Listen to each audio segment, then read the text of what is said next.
Narito na naman tayo para sa isang napaka-sweet at nakakakilig na love story nila Kalingap Edu at Ate Viancy. Ulat mo ay aking makilala.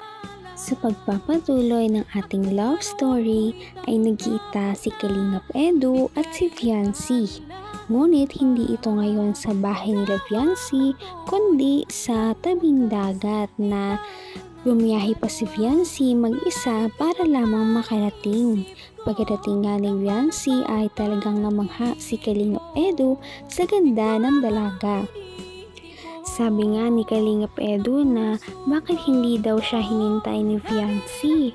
Sabi naman ni Viancy ay dahil kaya niya naman daw bumiyahe at para hindi na mahirapan si Kalingap Edu sa pagsundo sa kanya.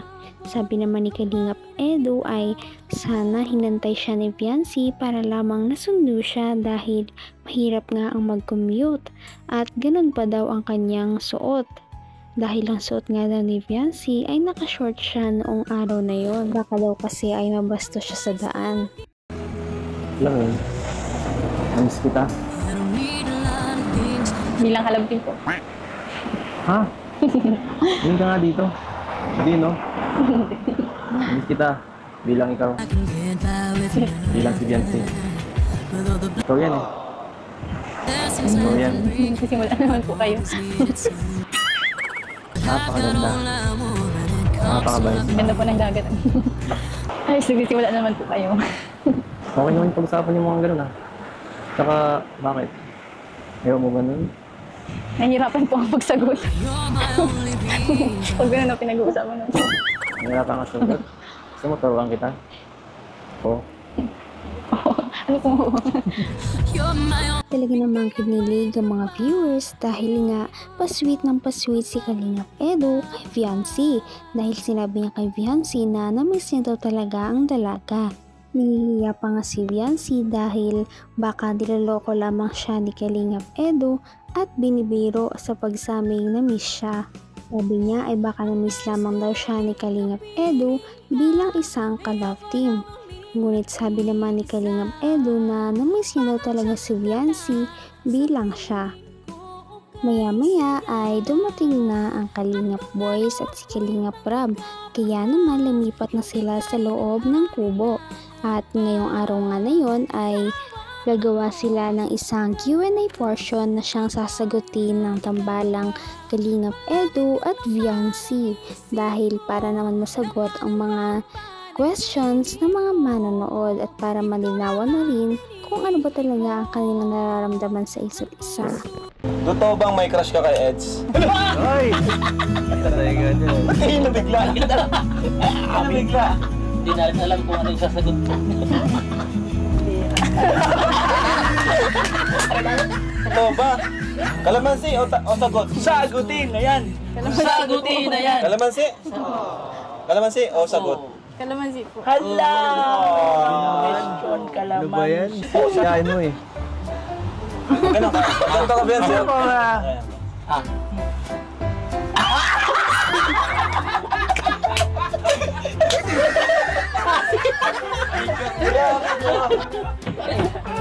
Kasi di mo...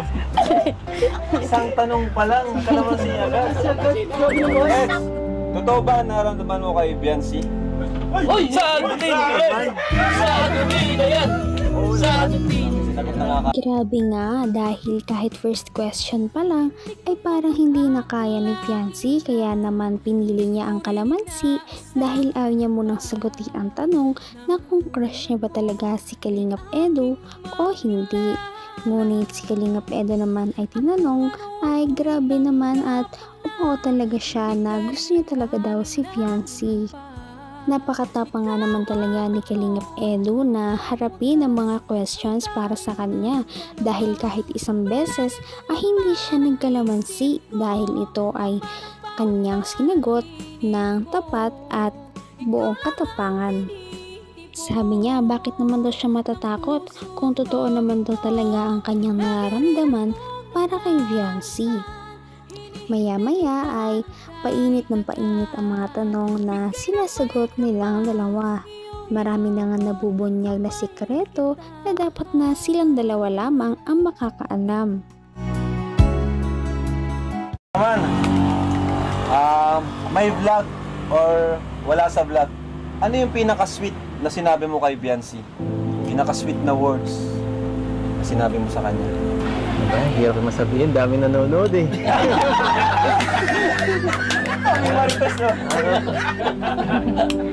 Hot-seat ako dito.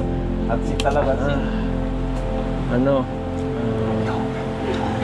Siguro, yung tatlong salita, Uy! Ano ba ito? sinasabi mo sa taong mahal mo.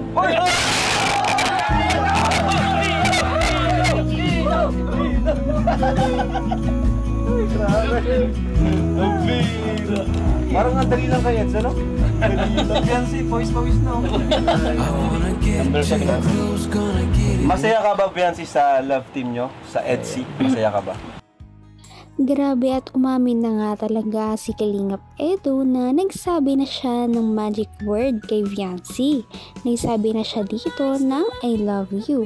Ngunit hindi ito on cam, kaya naman siguro ay sinabi niya ito kapag sila lamang ang magkasama or kapag sila lang ang nagchat-chat.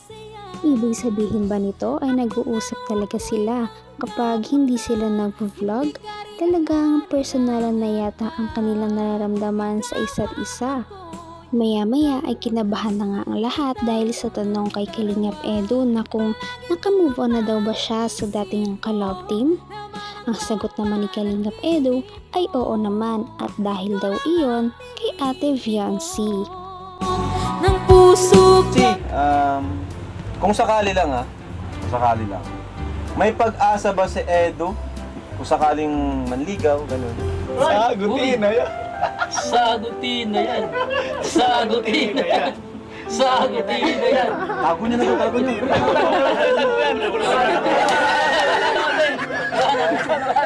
Sagutin na yan. Sagutin na yan.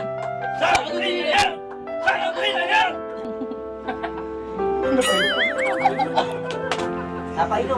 Nagbelo. Yes or no? Siguro po.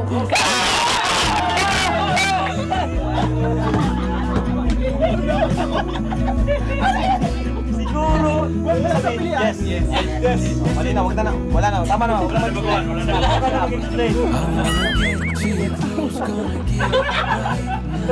Hindi dito kaya. Yun umami na din si Viancy na kung manliligaw nga si Kalingap Edu sa kanya ay siguro may chance na daw talaga si Kalingap Edu na maging manliligaw niya at maging boyfriend niya sa hinaharap. Kaya naman kinilig talaga ang Kalingap boys na nandoon at todo cheers sa dalawang ito. Maya-maya pa ay natapos na ang Q&A portion kaya naman pupunta muna sila sa coffee shop para mag-unbox ng mga sponsors para kay Viancy na sandamakmak.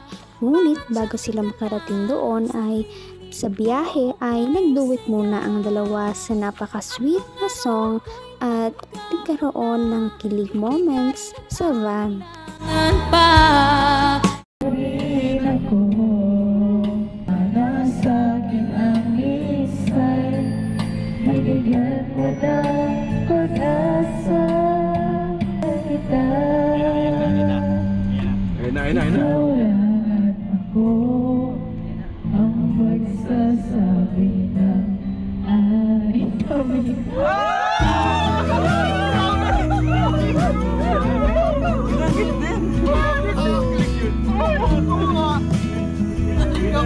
Tagal natin hinintay yun. May tama siya. Sa'kin ang misay, binigyan mo ng pag-asa, basta't mahal kita.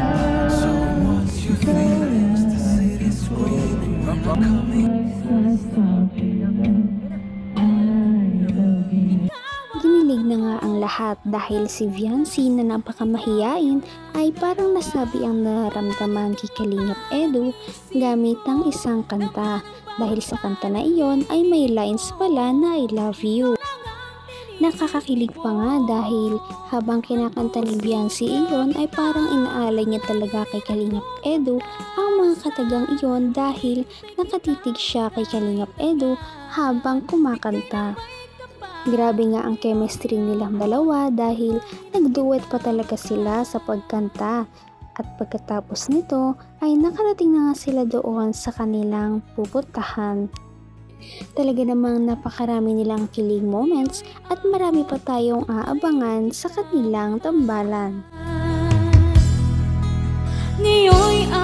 Kaya naman sana ipatuloy natin silang suportahan at mahalin si Viancy, si Kalingap Edu at ang Kalingap team. Yun lamang at maraming salamat sa panonood. Abangan natin kung magkakatuluyan ba talaga si Kalingap Edu at Viancy. Hanggang sa muli. Bye! Ngayon'y abot